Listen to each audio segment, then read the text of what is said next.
Bueno, ahora es el turno le toca a Katia Weisberg. Tomar la palabra.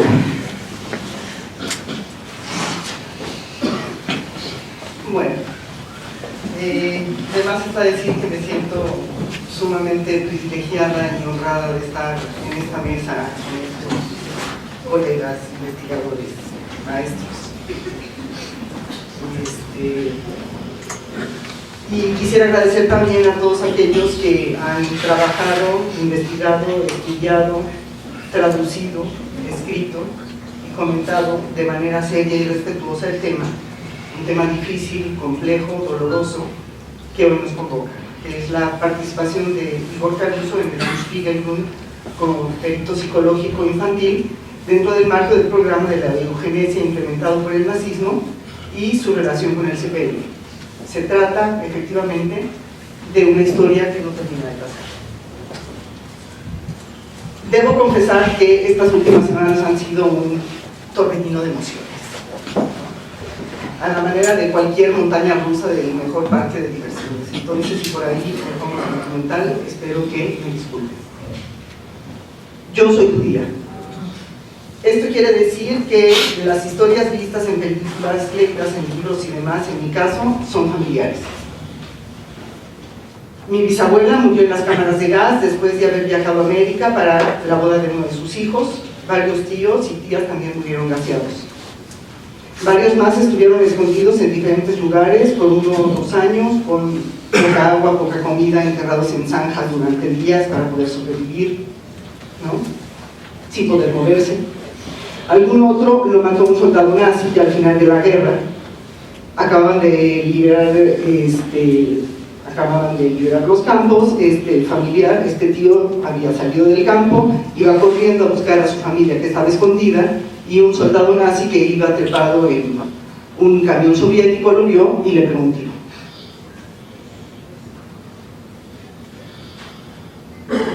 Mi abuela escapó de Polonia en el último barco al que le permitieron la salida, y mi abuelo, hermano de algunos de los que estuvieron escondidos, se libró por haberse ido a Bélgica muy enamorado tras una novia con la que no se casó porque no quiso hacerse cargo de su suegra. En los registros de Auschwitz aparece, por ejemplo, el nombre de un tío que no murió porque logró saltar 2 veces de los trenes. Saltó una vez del tren, lo volvieron a atrapar, volvió a saltar del tren. Es uno de los 3 judíos que logró salvar la resistencia belga. Su hermana, por ejemplo, se salvó, vivió en un prostíbulo, tenía cerca de 15 años. Todos estos muertos, o más bien sus fantasmas y los efectos que produjeron en mí, fueron los que me llevaron hace muchos años a acercarme al psicoanálisis. Del mismo modo, y mucho tiempo después, el psicoanálisis me configura cotidianamente como judía. En cada interpretación que hago, en cada tema que pienso desde esta perspectiva. A pesar del deseo de Freud, el psicoanálisis es para mí una ciencia judía. Personalmente me he topado dentro del mundo psicoanalítico con pocas reacciones antisemitas, no muy frecuentes, pero sí muy elocuentes, y que muestran el arraigo profundo del prejuicio. Me ha sucedido que no me he enterado de la muerte de parientes cercanos, de compañeros queridos, porque seguramente yo, siendo judía, no iba a poder entrar a la iglesia, que me han citado como un texto básico de la historia del pueblo judío, los protocolos de los sabios de Sion, que fue bibliografía básica de mi lucha, que me han atosigado con preguntas sobre algún asunto palestino en el momento que se enteran que soy judía. Creo que la experiencia que más recuerdo fue la última vez que André Green visitó México y asistí a una supervisión colectiva. Presentaban el caso de una joven judía y, conforme avanzaba el relato, crecía en mí un sorprendente convencimiento de que estaba frente a una escucha antisemita. Quizá no sin relación contratransferencial con algo del conflicto familiar de la joven, todo se iba reduciendo a sus relaciones con judíos y no judíos. No había sujeto, no había deseo, no había historia, no había conflicto, no había inconsciente. Había judíos y no judíos. La cuestión de Caruso, no sé ni cómo llamarla, cuestión, asunto, affair, todos los conceptos me parecen frívolos, todos los términos me parecen frívolos. Tiene en este sentido un aspecto positivo para mí. nos recuerda que el régimen nazi fue destructivo por principio, en su fundamento. Nadie se hubiese salvado, ni Caruso, ni ninguno de nosotros, de haber seguido. Nadie se hubiese salvado, ni aún perteneciendo a un otro grupo. Su búsqueda primera y última era el exterminio. Los judíos, los gitanos o los comunistas fueron solo quienes se utilizó como disfraz de las predilecciones y los ánimos devastadores generalizados con los que justificaron y ocultaron sus amplias intenciones destructivas. No es gratuito que los ideales de la supremacía aria y las acciones correspondientes fuesen considerados como crímenes contra la humanidad. Atacaban una característica de la condición humana sin la cual ésta deja de existir, la diversidad. Sí, esta expresión, matanza administrativa, tiene la ventaja de deshacer el prejuicio según el cual actos tan monstruosos solamente pueden cometerse contra una nación extranjera o una raza distinta. Es notorio que Hitler comenzó sus matanzas colectivas concediendo la muerte piadosa a los enfermos incurables y que tenía la intención de continuar su programa de exterminio desembarazándose de los alemanes genéticamente lesionados con enfermedades de los pulmones o el corazón. Pero prescindiendo de este hecho, resulta evidente que tal tipo de matanzas puede dirigirse contra cualquier grupo, es decir, el criterio selectivo depende únicamente de ciertos factores circunstanciales. ¿Qué es el nazi en 2014? ¿Qué fue serlo en 1942? ¿Podemos responder a la pregunta sobre 1942 de 2014? ¿Tienen la misma implicación? En la Alemania de entonces, todos fueron nazis de algún modo y tuvieron que serlo en alguna medida. Pero esta cuestión de alguna medida es compleja. En Eichmann y el Holocausto se dice que la única posible manera de vivir en el Tercer Reich y de no comportarse como un nazi consistía en no dar muestras de vida. Las mentiras sostenidas una y mil veces como verdad, slogan acuñado y utilizado por Goebbels, reconocido actualmente por cualquier agencia de publicidad, las oscilaciones permanentes en cuanto a los mandatos entre los dirigentes del partido, entre estos y quienes las implementaban, las modificaciones constantes de declaraciones y propuestas directrices aunados a los objetivos claros de los líderes nazis, no pudo menos que crear un ambiente de confusión y falta de consistencia que pudo haber dejado a amplios sectores de la población inermes mentalmente para dar cuenta y hacer frente a la invasión de discursos contradictorios y acciones aniquiladoras que se mostraban ostentosamente y se ocultaban al mismo tiempo. Era un ambiente dominado por la presencia permanente de la muerte violenta. El nazismo, se decía, era un movimiento, esto decían los líderes, por supuesto, no un partido político, y como tal no podía quedar restringido a un programa alguno. Sus dirigentes hacían caso mismo del mismo programa que les imponían a los demás, y la última palabra la tenía siempre el Führer y sus allegados más cercanos. Esto en un contexto de crisis económica, bélica y del colapso moral, de una atmósfera enrarecida, deprimida, enajenante y confusa, que pudo haber producido la desubicación enloquecida y enloquecedora de cualquiera. Un ambiente al que prefiero recurrir porque la utilización del dato duro como tal conduce fácilmente a lo que se ha llamado el uso escandalizante de la historia, como se recupera, pienso yo, muy bien en 2 años clausurados. La afirmación "es un nazi" se ha convertido más en un juicio extemporáneo que en la formulación de una pregunta histórica y éticamente necesaria, por lo menos en el caso que nos convoca.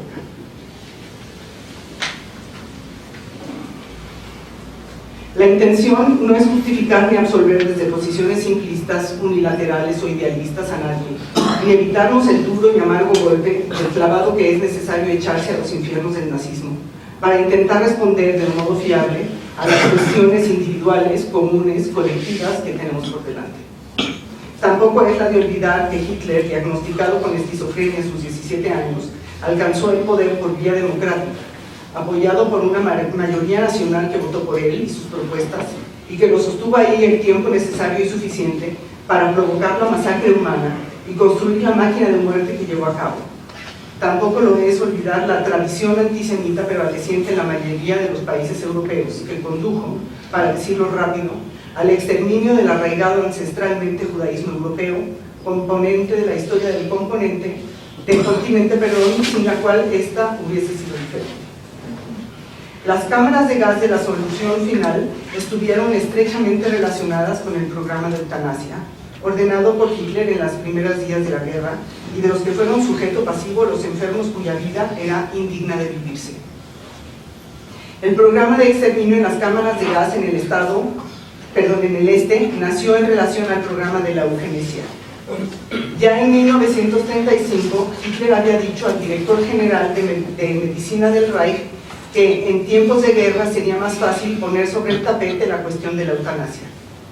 Las primeras cámaras de gas fueron construidas en 1939 para cumplir el decreto de Hitler del 1 de septiembre de ese año, que decía que debemos conceder a los enfermos incurables el derecho a una muerte sin dolor, haciendo referencia a los enfermos mentales.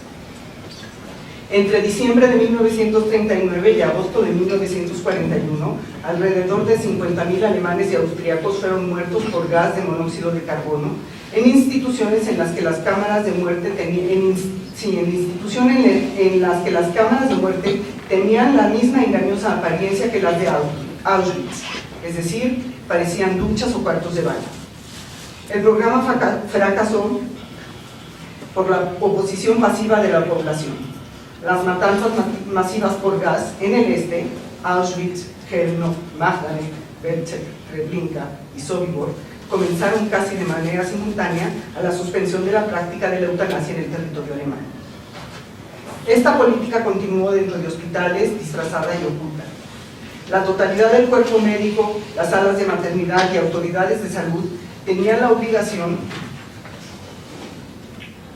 de informar sobre cualquier persona que cumpliera los criterios descritos, y existía un monitoreo permanente de la población para alcanzar y descartar a todo aquel que no cumpliera con los estándares para el mejoramiento de la raza aria maestra. El hospital Am-Spiegelgrund se ubicaba en Viena y tenía el propósito de ejercer la operación T4 de limpieza e higiene de los considerados sin valor para la vida, a través de la eutanasia infantil. Los discapacitados de cualquier tipo y los mentalmente enfermos fueron detectados, perseguidos y encerrados en todo el territorio nazi. Murieron entre 1941 y 1945, cerca de 7.500 niños y jóvenes, y en total, incluyendo a los adultos de otros hospitales, cerca de 18.200 personas. Los niños y los jóvenes eran separados de sus familias, internados en el Spiegelgrund y sometidos al hambre y al frío extremos, a torturas y experimentación, al envenenamiento por luminal que producía neumonía y otras enfermedades infecciosas, y a esterilizaciones forzadas como parte de una estrategia negligente, sistemática y forzada. Igor Caruso trabajó en el Spiegelgrund de febrero a octubre de 1942 como trabajador de base y realizó cerca de 100 reportes de niños ahí internados. De estos, 14 fueron exterminados. Las evaluaciones psicológicas eran parte del proceso médico burocrático. La influencia de los mismos en la sentencia última debió haber sido variable, poco uniforme y poco fidedigna. En el hospicio infantil Am Spiegelgrund murieron entre 1940 y 1945 789 niños. En los archivos se encontraron solo 561 expedientes. De estos, 160 contenían dictámenes psicológicos. El saber ocupa un lugar. Llama la atención que los textos que he leído en relación al tema empiezan haciendo un recuento de las reacciones que se han generado al respecto antes de hablar del asunto en sí. Desde quienes opinan que es un ataque premeditado o un rumor malintencionado contra una persona respetable, de labor intachable, hasta quienes acusan a los defensores a ultranza del personaje de ocultar y velar el pasado negro y verdadero del mismo. Tristeza, decepción, rabia, rivalidades, ira, rivalidades actuales, así como agradecimiento, admiración idealizada, han estado presentes en el asunto. Las posiciones demasiado claras conducen a la desconfianza. Las pasiones extremas desplazan la posibilidad de encaminar una reflexión que permita alcanzar algún puerto y conducen a juicios vanidosos y apresurados sobre Caruso, sobre el CPN. Ello nos obliga a pensar en la articulación de los afectos en el debate, que tampoco pueden estar ausentes. Se dificulta ver a Igor Caruso en el Spiegeltum porque cada quien ve a su Caruso. Se lo defiende como padre fundador, idealizado, sin tacha ni error, o como padre totémico terrible, asesino de niños, desde donde se deslegitima su herencia. No está padre, así dice una amiga cuando algo no le gusta. Katia, eso no está padre. Yo siempre pienso en esta frase cuando aparece este tema. ¿Qué padre no está? ¿Qué padre hemos perdido? ¿Cómo nos ubicamos frente a él y continuamos? Fue Caruso padre fundador, referente fundacional, analista y maestro de fundadores. ¿Qué lugar ha ocupado en la historia del CPM, en la historia reciente del CPM? ¿Cómo se modifica la historia con el saber de actualidad? Muchos de estos temas los hemos hablado y seguiremos hablando de ellos en el ciclo. Ya hablaron de cómo apareció el saber en diferentes contextos. Hablaron un poco de cómo en Austria efectivamente se estaba promoviendo desde 1997 el enlace institucional entre el Círculo Vienés de Psicoanálisis, la Sociedad Psicoanalítica de Viena, que cumplía en 2013 100 años, la Academia del Psicoanálisis, de reciente apertura. También se ha dicho esto, que la nueva casa tenía que ser limpiada, ¿no? El movimiento psicoanalítico austríaco no había pasado por la limpieza del nazismo por el que sí pasó el movimiento alemán, ¿no?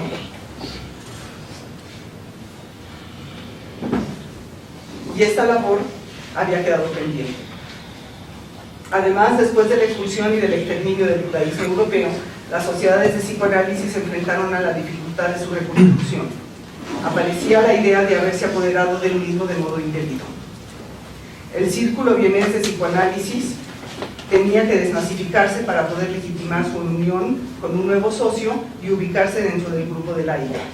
Así se aprovechaba la oportunidad de exonerar el Círculo Vienés de Psicoanálisis, exponiéndolo sin riesgo ni sin amargura al padre fundador del mismo como asesino de niños y utilizándolo para someterlo a los rituales de limpieza y sacrificios pendientes.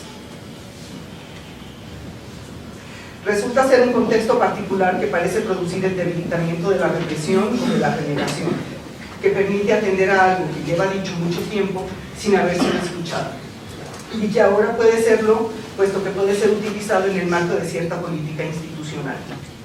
No deja de ser relevante la necesidad de legitimación de una institución para anexarse a otra y la precisión, dado el ajuste de cuentas pendiente, de deslegitimar algo para poder llevar a cabo el proceso. En México pareciera jugarse la misma necesidad para separarse del grupo cuando no responde a la intención de algunos de limpiar la institución. La cuestión de la legitimidad y de la legitimación aparece como de primer orden. ¿Por qué? ¿Por qué se hace necesario deslegitimar algo para poder legitimar otra cosa? Caruso intentó entrar a la Asociación Psicoanalítica de Viena y fue rechazado, y luego no aceptó los requisitos de ingreso a la ITA ni se sometió a ellos. Por su parte, el CPM surgió precisamente como una alternativa y frente a las disposiciones de la APM, consideradas en principio poco acordes a propuestas psicoanalíticas básicas. La exigencia endogámica del psicoanálisis y la supervisión de los candidatos y la de ser médico para acceder a la formación en psicoanálisis.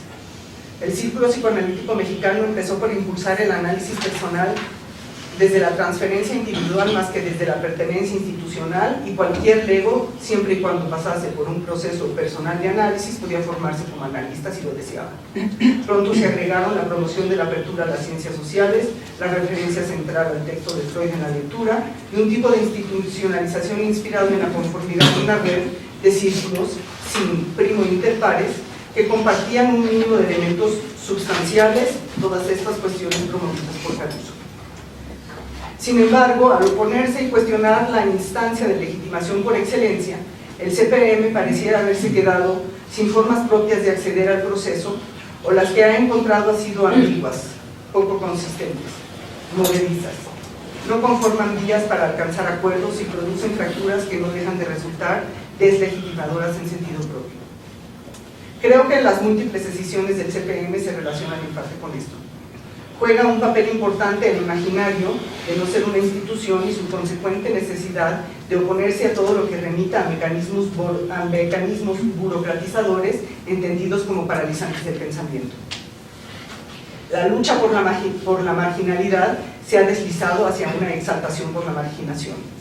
Todo ello ha dificultado la construcción de una colectividad que no solo actúe y funcione como tal, sino que no se perciba a su vez como atacante y aplastante de la singularidad de los grupos integrantes que conforman el mundo.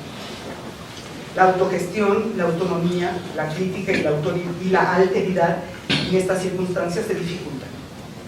Entonces se sale de la Caruso, un callejón sin salida. La legitimación del círculo queda cuestionada por las dinámicas propias de la institución, por el propio descubrimiento del tema Caruso y por los bombardeos que desde tantos otros lugares expresan ánimos egoístas y reducen los caminos posibles a seguir. Sálvese quien pueda. La exaltación de los afectos, la monstruosidad de los hechos de entonces y la complejidad del momento actual tocan dimensiones profundas. La perspectiva de la reducción del campo de acción de la disciplina, tal como la concebimos en el siglo XX, impulsa propuestas de soluciones extremas que no conducen a nada. La autodisolución no deja de remitirme a una solución final. Sin embargo, queda una intención de rescatar algo del psicoanálisis que se ha hecho, que sigue siendo vigente y que sigue siendo necesario. La búsqueda por reinventar en este desbarajuste algo de lo nuestro y buscar nuevas vías de construcción. Queda, para mí, pararse ante el espejo y no solo verse en él,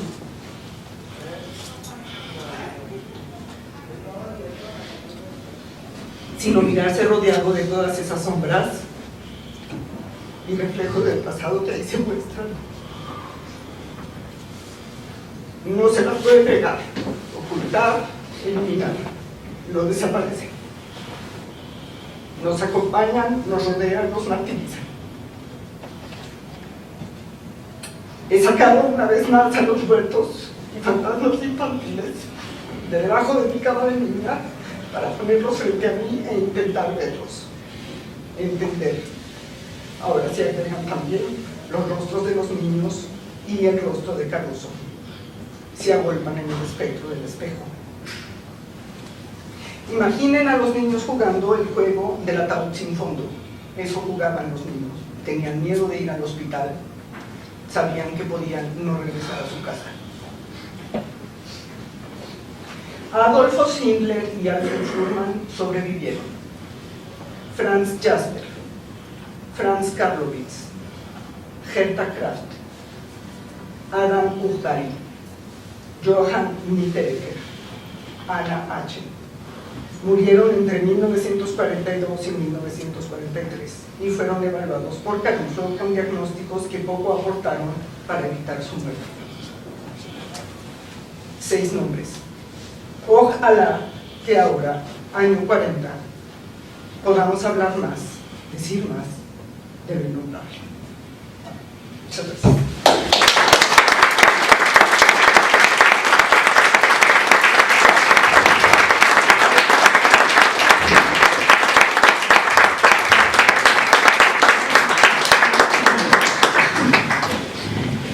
Bueno, mencionaré nada más algunos puntos breves. Inclusive estructuré mi participación después de Katia, mucho más corto que mis compañeros para poder dejar espacio al diálogo y a las preguntas. Empezaré diciendo que la aparición de esto no imaginado, de estos negros 8 meses de participación de Caruso en el Spiegel, ¿no?, realmente representaron para mí, y sobre todo como parte de la mesa directiva, y sobre todo en el contexto de un proyecto en donde la reapropiación de la historia, la reestructuración y la intervención institucional estaban desarrollándose con un ánimo de limpieza, con un ánimo de no repetir, con un ánimo de recuperar lo olvidado para que no retornara, aparece este asunto, esta participación de Caruso, y realmente siendo a nivel personal esa convulsión, pero también a nivel de los cimientos institucionales. Y en ese momento, después de leer lo que subió Rodolfo Álvarez, el trabajo de Fernando González, mis preguntas iban en este sentido, en primer lugar, ¿no? ¿Qué va a pasar ahora que estamos en un contexto de reapropiación de la memoria, de reestructuración, definición y federalización del CPM? ¿Cuánto de este material podrá ser elaborado por todos los miembros? ¿Seguirá abierta la posibilidad de debatir y de escucharse? Cuando empezamos el proyecto de reapropiación con Fernando González, nunca nos imaginamos con lo que nos encontraríamos, pero realmente éramos ingenuos. En el proyecto estaba implícito que algo tenía que saltar. Reapropiarse de la memoria individual y colectiva conlleva destapar silencios, devolver al terreno de la representación y de la palabra lo olvidado, lo impensado y lo suprimido. Y así surgió, así apareció. Me parece que algo que ha atravesado la reflexión del círculo es asumir como parte de una de nuestras genealogías esta herencia carusiana con todo y la participación de Caruso en el espíritu. También hay un consenso de no hacer un juicio, pero sí de aceptar los hechos. No podemos evadirlos, tenemos que apalabrarlos, tenemos que hacer que esto circule a diferentes niveles.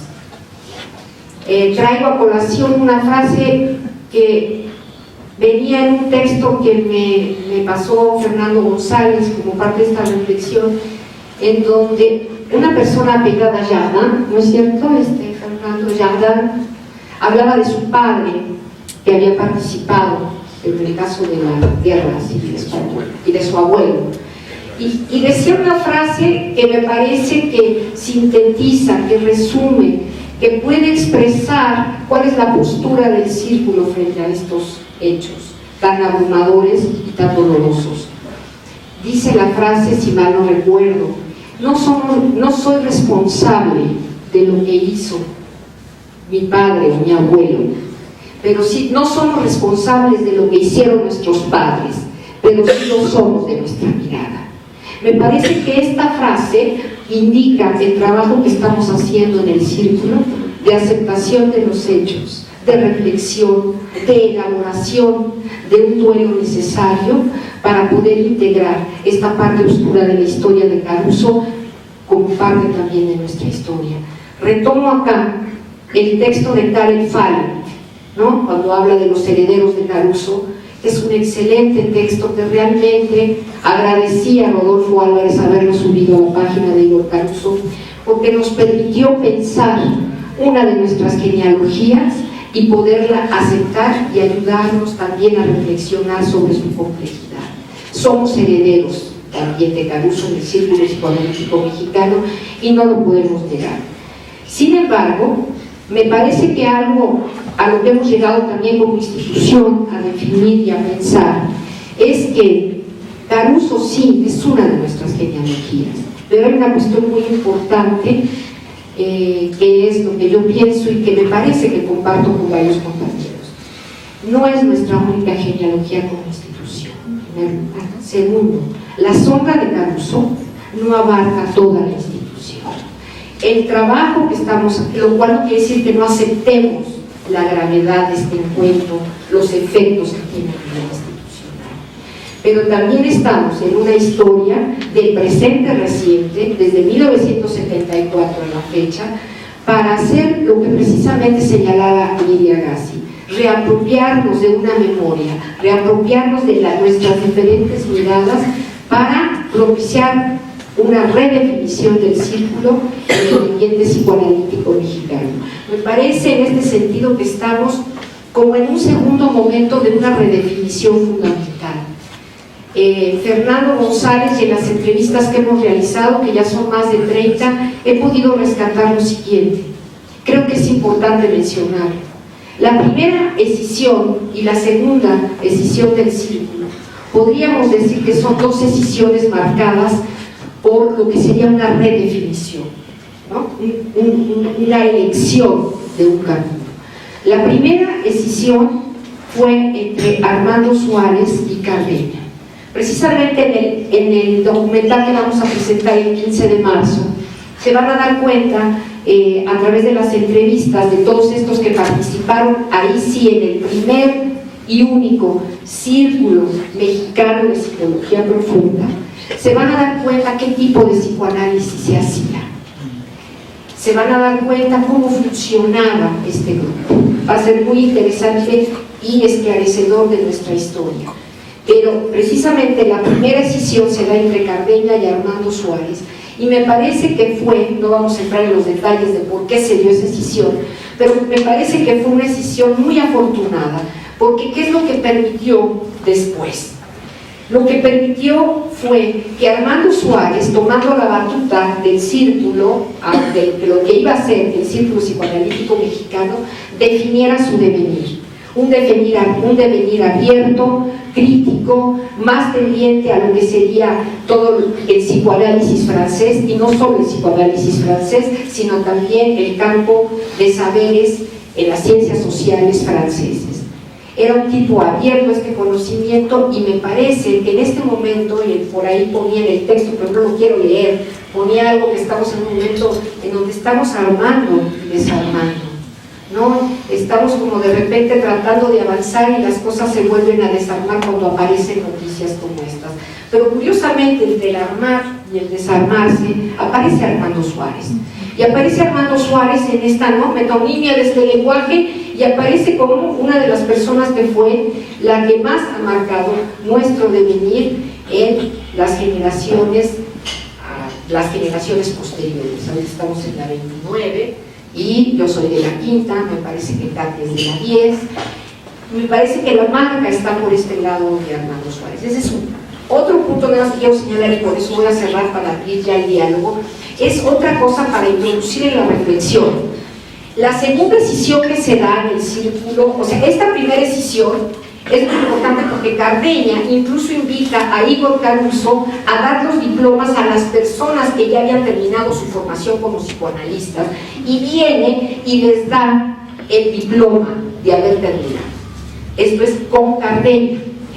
Cuando viene la escisión con Armando Suárez, ¿quién se queda con el Círculo Mexicano de Psicología Profunda? Por quien se queda con la institución, con la nominación, es precisamente Cardeña. En esa escisión sale Armando Suárez, con quienes serían los también cofundadores del Círculo Psicoanalítico Mexicano, entre quienes están Juan Diego Castillo, Fernando González y otros más cuyos nombres no recuerdo a todos. Este punto me parece que es importante porque ya es una fractura, y para mí en mi lectura es también un camino distinto, es un deslinde en relación a lo que serían los círculos de psicología profunda. ¿Por qué? Primera escisión, 1971, y después en 1974 es cuando Armando Suárez y los cofundadores, ¿no?, el grupo de estudio que tenían, registran ya legalmente el grupo que ya venía trabajando, y de ellos separado del Círculo Mexicano de Psicología Profunda, con el nombre de Círculo Psicoanalítico Mexicano. Me parece que esto ya marca un corte, un deslinde, lo cual no quita la reflexión de Caruso como uno de nuestros referentes y una de nuestras genealogías. Pero nos falta mucho trabajo por hacer, porque hay más genealogías y hay más mitos de los orígenes que tenemos que ir desarrollando para reencontrarnos en nuestra historia. Hasta ahí llegaría por el momento. Gracias.